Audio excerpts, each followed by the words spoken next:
Good morning mga koy. So, maaga tayo ngayon. Punta tayo dito sa manuka natin.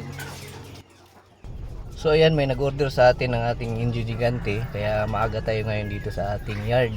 So meron tayong i-deliver 1 month old na Indio Gigante. Dito lang sa Digo City. So,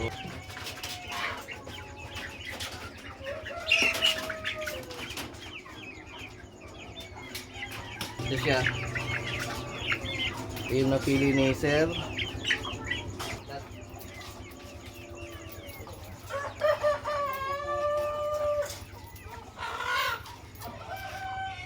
So ito yung i-deliver natin dito lang sa Digo City. 1 month old na Indio Gigante. So ayan, napaka-quality. Traditional Indio Gigante to, 1 month old. So ayan, matangkad, nagustuhan ni Sir.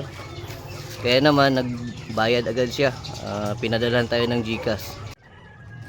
So ito yung karton na gagamitin natin. Ayan na piniprepare ko. Since malapit lang naman, Digo City lang ang nag-order sa atin. So ako na lang yung gagawa. Ako na yung magdi-deliver. Wala naman tayong ginagawa ngayong umaga.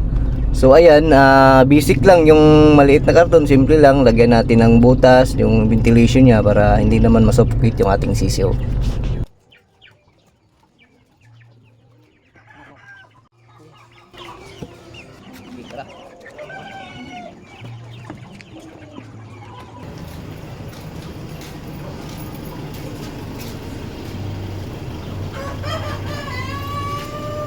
So tara mga koys, deliver natin yung ating sisiw. Ayan, nagkita na kami ni Sir. So napakatangkad pala ni Sir. So masaya si Sir sa nakuha niyang Indio Gigante na galing sa ating linyada. Kasi nakita niya yung mga alaga natin na quality daw. Kaya naman nagbayad talaga siya agad nung nakita niya yung post natin.